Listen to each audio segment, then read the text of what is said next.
सरहद पर देश की सुरक्षा यूं ही नहीं हो जाती। इसके लिए जान की बाजी लगानी पड़ती है। हमारे देश के कितने ही बहादुर जवान हर पल हमें और आप लोगों को महफूज रखने के लिए बॉर्डर पर सीना तान कर मुस्तैद खड़े हैं। इस मुस्तैदी की कीमत कभी देश के लिए जान देकर भी चुकानी पड़ती है। जम्मू कश्मीर के राजौरी में शुक्रवार को ऐसा ही हुआ, जहां देश ने अपने 5 वीर सैनिकों को हमेशा के लिए खो दिया। इन्हीं में से एक थे पश्चिम बंगाल के सिद्धांत छेत्री। भारतीय सेना में कार्यरत दार्जिलिंग के रहने वाले राइफलमैन सिद्धांत छेत्री, जो कि 9 पैरा कमांडो थे। उनके बलिदान देने की खबर से पूरे दार्जिलिंग में शोक की लहर दौड़ गई। पूरा परिवार शोक में डूब चुका है। सिद्धांत के वीरगति को प्राप्त होने की खबर परिवार और गांव वालों के लिए बिजली गिरने जैसी थी। सबका साथ निभाने का स्वभाव रखने वाले छेत्री ने परिवार ही नहीं बल्कि गांव वालों को भी रुला दिया। सीएम ममता बनर्जी ने सिद्धांत के इस बलिदान पर शोक जताया है। साल 2019 में सेना में शामिल हुए सिद्धांत छेत्री का चयन 2021 से पैरा एसएफ में हुआ था और उन्होंने यहाँ कई ऑपरेशन को अंजाम दिया।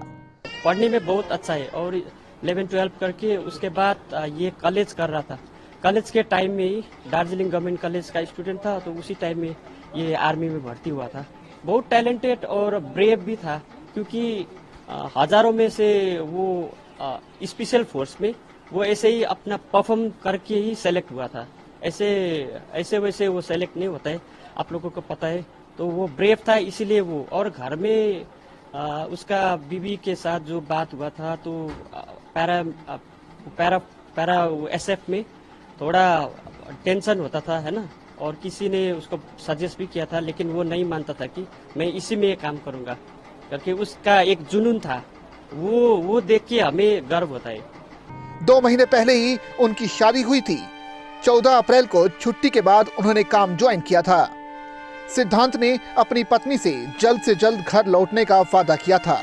गुरुवार तक फोन पर बात हुई थी, लेकिन अगले दिन परिवार के लिए बुरी खबर आ गई। अब पत्नी समेत पूरा परिवार सदमे में है। अब क्या बोलेंगे ना, मेरा भाई तो अगले महीने गया था, परसों 1 महीना होगा शादी करके गया था। अब ऐसा होगा, हम लोग कभी कुछ भी हम लोग सोच नहीं सकते। ऐसा हुआ, देश के लिए शहीद हुआ, क्या करेंगे। लास्ट कब किसका साथ बात हुआ? लास्ट बिफोर 5 डेज पहले, जब ऑपरेशन में जाने से पहले 5 दिन पहले फोन किया था इसने। शायद मैं आके फोन करूंगी दीदी, सैटरडे को नीचे उतर के मैं फोन करूंगी बोल रहा था। सिद्धांत छेत्री का जन्म बीजनबाड़ी दार्जिलिंग में हुआ था, वहीं पले बढ़े। सिद्धांत का बचपन से ही सेना में भर्ती होने का सपना था। साल 2019 में सपना साकार हुआ। सिद्धांत उस साल सेना में भर्ती हुए और 2021 में पैरा एसएफ में नियुक्त हुए। राजौरी में आतंकी हमले में दुश्मनों से लड़ते हुए उन्होंने देश के लिए अपनी जान न्योछावर कर दी। पूरा देश और दैनिक जागरण परिवार उनके इस बलिदान को नमन करता है।